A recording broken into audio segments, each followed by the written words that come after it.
Mohon maaf ya, ini kalau bukan mukjizat, ini hanya karya manusia, mustahil punya sifat seperti ini. Tunjukkan pada saya, maaf ya, nanti silahkan bandingkan dengan kitab manapun yang dianggap sebagai kitab suci di kepercayaan manapun.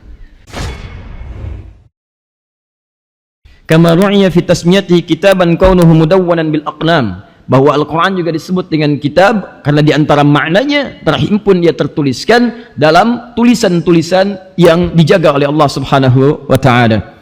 Fakiltal tasmiyataini min tasmiyati syai'in bil ma'na al-waqi' alaihi. Maka pelajaran kita yang telah membahas nama Al-Quran dan Alkitab, dua nama ini adalah dua nama yang ketika diberikan oleh Allah sangat sesuai dengan konteks kebutuhan pada dua nama itu. Ternyata Al-Quran disebut dengan Quran karena sering dibacakan oleh lisan-lisan kita. Disebut dengan kitab tertuliskan dalam kitab-kitab berbentuk mushaf yang kita baca. Jadi Masya Allah disebutkan dengan Quran, sering dibacakan. Disebutkan dengan kitab, fungsinya sering kita bacakan, kita bawa, kita analisis isinya.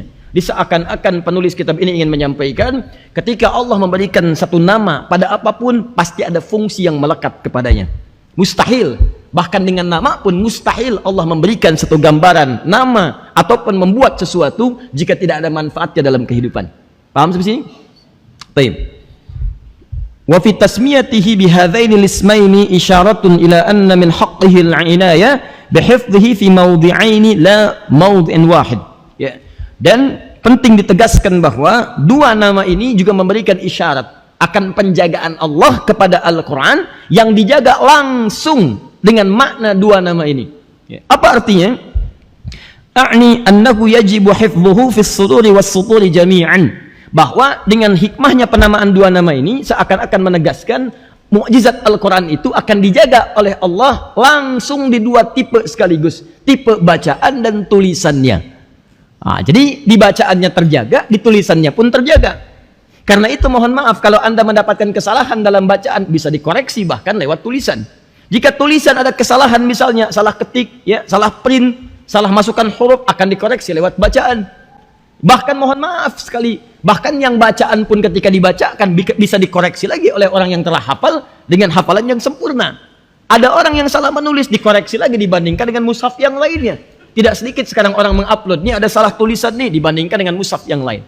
Dibayangkan Allah saking mulianya Al-Quran ini, Allah menjaga Al-Quran di dua tempat sekaligus, bacaan dan tulisannya. Nanti saya tunjukkan ke bawah apa hikmah di balik ini semua terkait dengan pembahasan kita pada malam hari ini tentang nama Az-Zikr.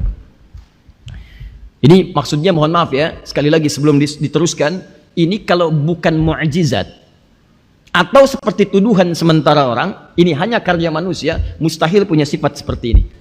Tunjukkan pada saya, maaf ya, nanti silahkan bandingkan dengan kitab manapun yang dianggap sebagai kitab suci di kepercayaan manapun. Tunjukkan pada kami kitab mana di muka bumi ini yang terjaga berabad-abad berlangsung tulisan dan bacaannya. Silahkan. Ada yang tulisannya rapi, bacaannya tidak sempurna. Ada yang bacaannya terjaga, tulisannya tidak ada. Cuma Al-Quran di muka bumi ini satu-satunya bacaan dan kitab terjaga dua-duanya, tulisan dan lafadznya, suara dan tulisannya. Kalau ini bukan firman Allah, mustahil. Karena saya sering katakan di pertemuan yang lalu, sifat manusia beda dengan sifat Tuhan. Sifat Allah Khalik lain dengan sifat makhluk. Ini selalu mesti ada perbedaan. Ya, jadi kalau Anda melihat tulisan manusia itu dari segi tulisan aja, berganti zaman, berganti masa, akan berganti kaidah-kaidah kebahasaan. Dulu. Oh. Tulisannya begini dulu. Ulama tulisannya ulama, oek lama nih, oek lama, yang lama begini. Berganti masa, zaman berubah, kemudian ejaan disempurnakan. Silahkan cek ejaan disempurnakan. Bagaimana tulisanmu sekarang? Jadi begini. Dulu, tulisannya begini. Sekarang, jadi begini. Disempurnakan. Ini sifat manusia. Jadi setiap manusia itu sering menuju kepada perbaikan-perbaikan. Jadi kalau ada yang diperbaiki, pasti karya manusia. Firman Tuhan nggak mungkin disempurnakan. Firman Allah edisi revisi, nggak ada. Jadi kalau ada kitab suci ada edisi revisinya, itu pasti ada pertanyaan, tuh bikinan siapa? Harus beda antara firman Tuhan dengan manusia, itu lain. Firman Allah dengan makhluk itu pasti beda. Kalimat-kalimat makhluk punya pergeseran-pergeseran, ada perbaikan setelahnya.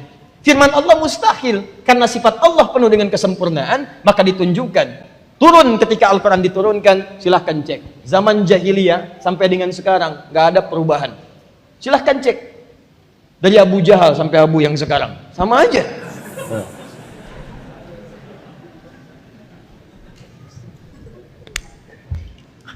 Ya. Ada aja deh. Baik, paham sampai sini? Jadi kalau saya sudah jelaskan sampai di titik ini, dalilnya sudah nyata, ayatnya tiba, logis secara nalar, apalagi yang membuat kita ragu dengan isi Al-Quran? Dan apalagi yang menghalangi Anda untuk beriman pada Allah Subhanahu wa Ta'ala? Selain hawa nafsu yang mungkin melingkupi itu. Itu yang paling indah bahasa-bahasa Quran itu. Mau dengan cara apa lagi diyakinkan? Sudah dengan logika masuk. Dengan dalil ada. Perbandingan nalar nyata. Bukti sejarah otentik. Apalagi yang membuat Anda kemudian meragukan untuk beriman kepada Allah Subhanahu wa Ta'ala? Karena itu dibuat semuanya nyata supaya Anda tidak punya dalil ketika menghadap kepada Allah Subhanahu wa Ta'ala untuk membantah. Kenapa kamu tidak beriman? Karena begini. Nah, mulut Anda akan terkunci karena semua jenis-jenis argumentasi sudah disampaikan saat berada di muka bumi. Al-yawma nakhtimu ala afwahihim wa tukallimuna aydihim wa tashhadu arjuluhum bima kanu. Kalau yang satu dari segi hafalan keliru bisa dibenarkan dengan yang lain sebagai acuan. Ya, baca mushaf kelihatannya kok ini ada yang salah, tulisan bisa beda. Coba lihat dengan hafalan, bandingkan. Atau hafalan tidak tepat, Anda cek ke mushaf. Karena itu banyak para penghafal Quran ketika dia ragu dengan hafalannya atau dia belum bisa meneruskan, dzalikal kitabu la raiba fi hudallil buka mushaf untuk melihat, ya, menyempurnakan hafalan dengan tulisan. Fala thiqata lana bi hifdhi hafidhin hatta yuwaffiqa rasmal mujma' alaihi minal ashab. Maka seorang yang hafalannya hanya menghafal tapi tidak sesuai dengan mushaf, rasm yang bersumber langsung sanadnya sampai dengan ke sahabat, ya, sampai dibenarkan pada masa itu, maka hafalannya perlu kemudian disempurnakan kembali. Al-manqul ilaina jilan ba'da jilin ala hay'atihi allati wudi'a 'alaihi awwal marrah. Dan itu semua bukan karya biasa, tapi nyambung ke kita dari setiap generasi berganti. Generasi ganti nyambung, generasi ganti nyambung. Itu Masya Allah. Silahkan cek ya, tulisan-tulisan pada mushaf itu, apalagi bacaan-bacaannya, setiap masa generasi berganti, nyampe ke kita, nggak berubah. Tulisan mana yang bisa seperti itu? 15 abad tuh bacaan, nggak ada yang berubah. Alif lam mim dulu sampai sekarang alif lam mim aja. Silakan cek. Apa alif lam mim di Al-Baqarah sekarang berubah jadi alam? Apa alam nasrah berubah jadi alif lam mim? Tidak. Semua sama tuh. Itu mustahil dan tidak pernah ada revisi. Mustahil itu terjadi pada kalam-kalam manusia. Coba bayangkan bacaan mana di muka bumi ini yang punya turunan-turunan nyambung. Jadi kalau ada mushaf diajukan untuk dicetak nih, kayak sekarang kita mau cetak At-Taisir nih. Apa langsung setelah dituliskan kemudian tiba-tiba dicetak? Tidak. Dicek dulu oleh para hufad. Hafid ini ngecek, ini ngecek, ini ngecek. Yang punya sanad ngecek. Lihat semuanya. Setelah sempurna benar nih, sesuai dengan hafalan, sesuai dengan bacaan, sama dengan rasam-rasam yang sudah ditetapkan, baru cetak. Makanya nanti di Departemen Agama, Wizarah Syu'unid Diniyah, ada satu bagian bidang disebut dengan Lajnah Tashih Al-Quran. Lajnah Pentashih Al-Quranul Karim. Disinilah puncak pembelajaran kita akan dimulai. Kata penulis kitab ini, maka dengan dua keutamaan ini, Al-Quran dan Al-Kitab, maka Allah telah menepati janjinya untuk menjaga langsung Al-Quran firman-Nya dengan dua jenis sekaligus, dan dibuktikan janjinya lewat jaminan Allah saat menyebutkan dalam Al-Quran surah ke-15 ayat ke-9, inna nahnu nazzalna dzikra wa inna lahu lahafizun. Sungguh dalam ayat ini ketika Allah ingin menjaga, menyampaikan tentang Al-Quran, pentingnya Al-Quran dan Alkitab dijaga oleh Allah, dahsyatnya. Buka Quran surah 15 ayat ke-9. Kalimatnya menggunakan inna, na-nya langsung menggunakan panjang. Inna, pakai nahnu lagi untuk menguatkan. Inna nahnu nazzalna dzikra wa inna lahu lahafizun. Baca pakai ilmunya. Inna plus na. Inna, sungguh aku ingin tegaskan, tanamkan dalam jiwa-jiwa kalian. Nah, demi keagunganku aku akan berikan informasi yang sangat istimewa. Nahnu nazzalna dzikra kami yang telah turunkan Al-Quran secara berangsur-angsur sesuai dengan fungsinya. Wa inna, dan tegaskan pada jiwamu, tanamkan pada dirimu, yakinkan demi keagunganku, aku akan menjaga Al-Quran sampai kapanpun.